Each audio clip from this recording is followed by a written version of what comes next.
more out of the off lane, or at least the jungle iron talenting. But yeah, in the end, he's still working on the mechanism, still not there yet. And he's going to get it about the same time though.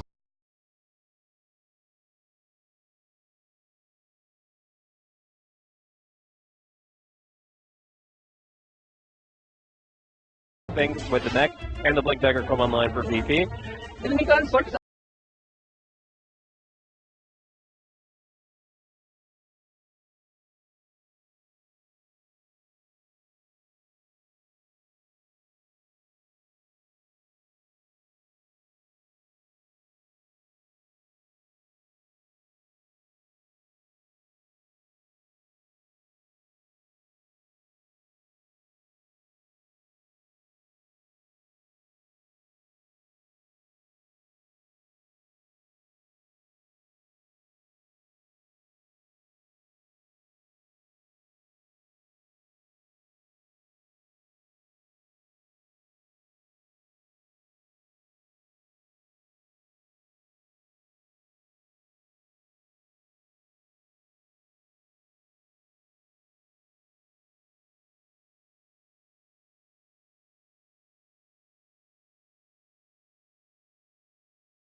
Batrider defending high ground. They're like, oh, this is a good opportunity. Let's try. Changing pretty evenly, but I really like, obviously, Skylark's timing on the lasso. Aponic Shield on cooldown. The second that that's cast, he's like, oh, I can go. I can kill a Weaver. And he just chomps on Lil. There's no Lincolns in this game. He really doesn't have to be afraid of anything but Aponic Shield. So I feel like now Posh, seeing that, has to always hold his shield to lasso. Otherwise, it's going to be a kill. Poor Spartan ran right here. Does have enough life to survive and get off the hex and stun, but no one will be able to take it away. And sorry, Ice Frog says that's not allowed anymore, Skylark. Sorry. Beautiful 6.88. Changing it up. Yes, play break takes a second there. Yeah, that's what Skylark's saying right now. Absolutely. Oh, man, I love that already. We get to see a prime example of the American play. Exactly. 17-17, they'll have to let that one slide, and Virtus Pro will reclaim the net worth lead as they can grind. His poison touching any level, so it always cancels TPs. And then the second, suddenly TPs are the easiest thing in the world to get the dazzle and for 6.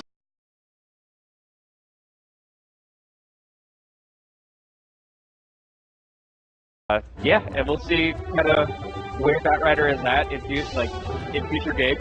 Right now, they're playing their strats they've been practicing, and Batrider is part of it. But I'm curious if it does reduce his viability, the fact that he doesn't have that extra TP cancel. You think so, but it's always just a weird game like that. For other heroes, like I mentioned, a Daz just crippled in that current meta. For other heroes, they continue to be relevant. Talking about losing a mix, but Wisp continues to be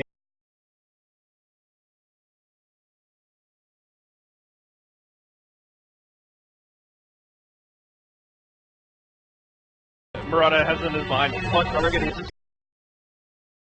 he imagines it as an archery target with a big old bullseye. He's just like, long as it's coming at it. No problem at all.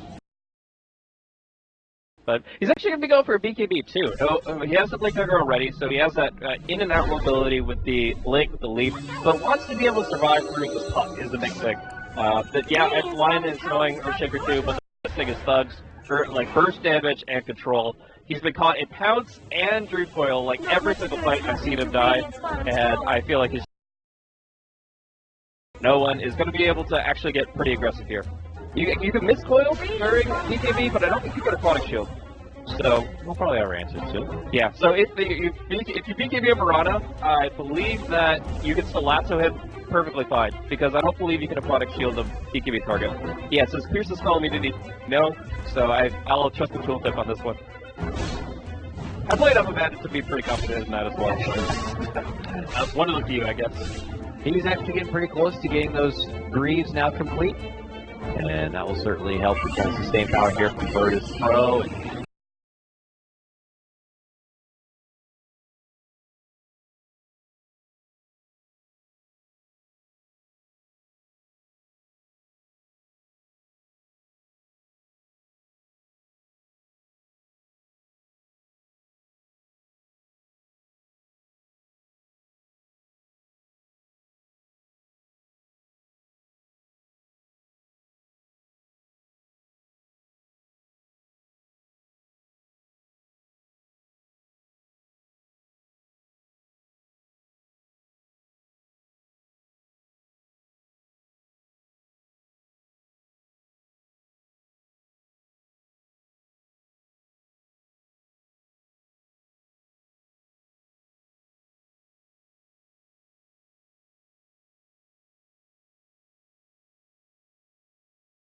Back it away, now Madara eating all the shots here. He needs to try to make it out, goes to shout in, puts his focus on for no one. While Douglas come out back in behind. At the end, there's on full retreat though, it looks like. As they pull up and out, pinging it inside the trees, nobody's in there. Well, Plug was, they able to orb phase stuff through, and still has the Yules available, so they have a lot of tools at their disposal to go right back in, and Madara gets the flank on Ramsey. Moves in, gets the grab on Drow, pounces her down. Holds it over with a nice little stun. Only a bit more. She's trying to hide, but she can't make it away. We got the bigot, the stalking power to be able to bring it down. Now looks for no one here. Jump on forward. She desperately leaps back it away. Finishes off what she can with the Starstorm, but it's not going to be good enough. And Accident fight the Cajuns. They wipe the floor with 4. And that's a disadvantage for going the Silver Edge or Ramsey. Sure, it's great for those surprise attacks, and you're able to get some value out of the active, but the problem is you're lacking the Hurricane fight. So in those situations, you're just run down. The Slark can stay right on top of you. Maybe he'll go Scotty next, and you have absolutely no way of disengaging. Slark goes in with Silver Edge, with BKB, and with a gem, and you're absolutely screwed. With Pounce and Echo Saber, he can stay on top of you for as long as he wants to, and Abaddon can only keep you alive so long. But once again, I love how well they're playing around this Abaddon. Like, whenever the last one comes out, the Abaddon is disabled. We had the Waiting Grip, Blink Waiting Grip, and the Hex come out simultaneously, just to cover the last one, because it's a kill. Ooh, maybe next time he's up a bit to try to stop a bit of this pressure, but they will finally be able to bring him down. Comes in now from Skylark. And a coil now. Someone's got to pay the price, and it's going to be so long. That is a gem going to be handed over. Finem will take it. Hold 2 now. And as they still muscle through, they see some other VP members in the neighborhood. Will spot it and trying to make his way out. Can he get out of the fire escape and find his way back home? No way. No way. They see him. They're hunting. He's going as deep as he can. Space created, boys. Godlike for Madara. 11-0. That's just a Madara game. I mean, the draft was perfect for it. Like, it was a great last pick. It was actually probably a mistake that VP didn't ban it. Because the heroes that just weren't capable of dealing with it. Like, in the mid game. In the early game, anybody can deal with a Slark to an extent. But in this mid to late game, they don't have the heroes for it. Not even close. Like, Slaughter is the only hero that you can say, like, is 50-50 against Slark. The rest of them are very poor. So, Madara's having the game of his life. It's going to continue to be like that unless they do something soon. He's actually not going to go for the Scotty. He feels he has enough control with just the Echo Saber hits and his allies because, well, look at their craft. They're going to have so many stuns and positioning controlling abilities. But he goes for the Butterfly. And this is going to allow him to do so much damage to the fights. Oncoming damage from VP. I mean, yeah, there's no MVP nearly in sight or anyone under MVP. Right now, you know, just pick up the BKBs on the side, and it didn't work out too well for him that fight. So they're reaching. Don't go in. Unfortunately for them, though, you got about before it's even going to be up for Adfin. Yeah, the more time in this game, the better for Adfin. I'm like, I could still go for a Moon Shard next, get the most insane attack speed possible, and like, things don't progress very much for VP. You already have your level 18, 16, whatever on the Drow, and yeah, she just got the BKB. That's a pretty good peak. Other than that, you have to smoke, you have to find kills now.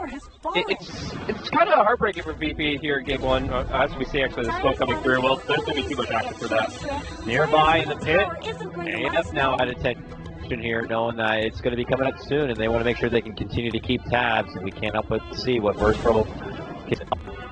Obviously, without seeing anyone from VP on the map, things are a bit fishy here. We look at the vision of Finem, and it's actually pretty restricted as far as anywhere on the southern part of this map. So, getting into VP in the dark. Arrows will come behind us. We'll continue our standoff. Slides.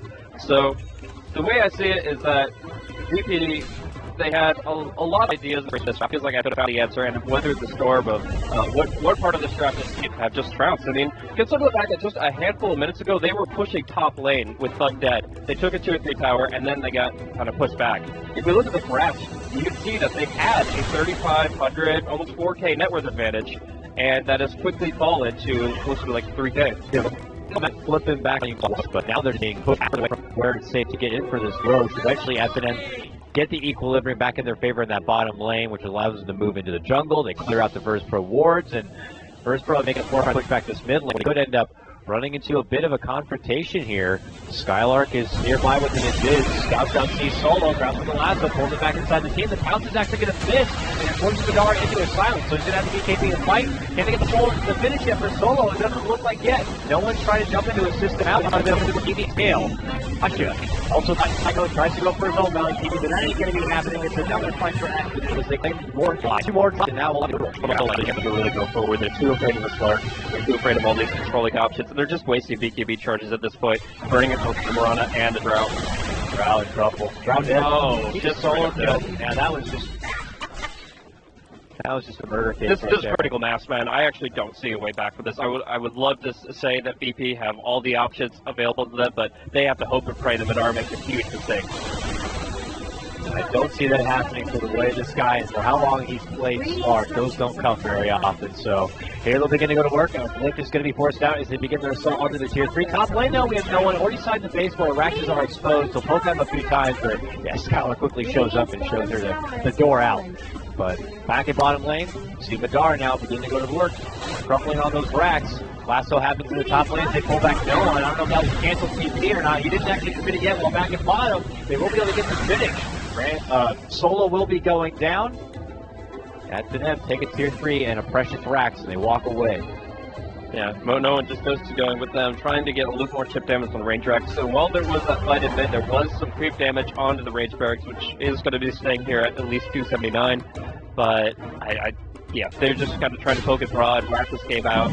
Well, Madara, he just wants to fight. He's in full fight mode. He's got 25 as a chip stacked up for 75 skill and agility, and he's going to be taking the first shot. But Marcus, even if he needs the agents, he has all these items. He has the Shadow Dance that he can be confident with. The BKB is pretty much always going to allow him to get his ultimate off with his Basher. But it looks like with this heavy, Madara is going to take it for himself. Yeah, seems to be the safer bet. I mean, who else will be the sieging unit when they have to go into high ground pushes? I mean, at this point, Virtus Pro could end up going more of a turtling strat for whoever's left, and I don't know, I guess they feel more comfortable having the Slark running up, hitting buildings, and having that extra life buffer. Wow, very surprised with that he actually ends up selling the item and then going ahead and putting the Echo Saber on the Courier for a short while, so resetting his item configuration entirely and looking for some big bashes. Oh yeah, he trades out the Echo Saber for the Basher for now, okay. We'll see, he's going to be able to get some work in for it. Oh, and he's the line. Last game, but in the final, they're got it, so yeah, those are not in the meta though. So how could they do so well? Ultimate meta, I guess. And then let's back to the middle. This time we can do a city, sir. And he put him down. Pasha runs back in a way, but they'll probably push the line. And that is just going to be more agility from Madara. 11 taken away. I want some more. We'll close out this game. None of it yesterday, but none of it have pursuit with the flip dagger, but not for the tilt potential of damage on foot.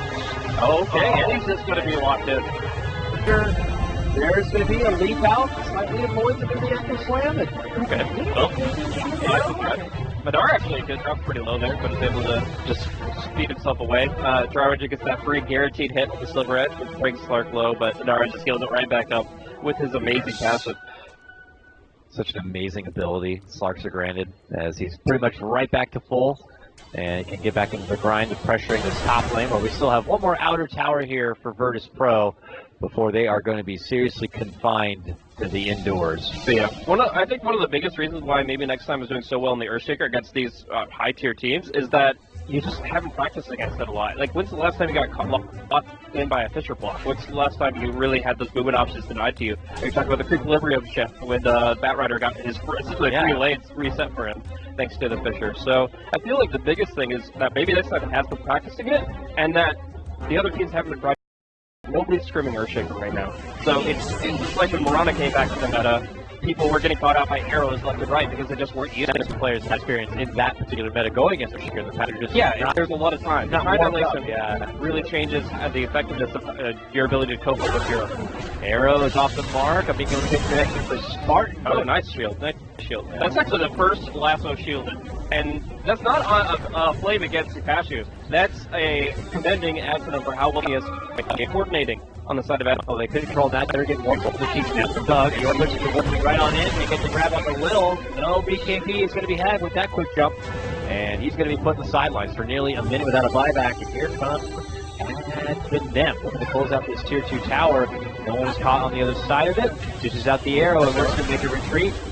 And some from Finem might consider chasing, but they get right back to their priority of pushing down this tower. Yeah, I'm kind of resetting as well. Use the BKB to make sure that no one doesn't keep cutting the wave. And actually going to be able to flame break. Why? And cancel Ice Rock Latitude. Hex fuels not in range of time, but flame break. Flame broken. That spell is destroyed. Honestly, who will put more than 1 point in flame break before maxing everything else out? I certainly wouldn't. What if they had, instead of just removing its stunt capability, what if they like just reduce the range a lot, you know? I mean, that's obviously all the options that are available. You can play around with it, and that's what they did. The Flame Lasso treatment is they made it practically melee range from an extremely long range by comparison. But no, they decided the best option is just to make it not interrupt and to make it so he only has one way of canceling TPs unless you go duels. So either way, it is a broken the other way spell now. I really do feel like Flame Break is one of his weakest abilities by far. Just get 1 point just to get the ticks of your Sick and Napalm, but otherwise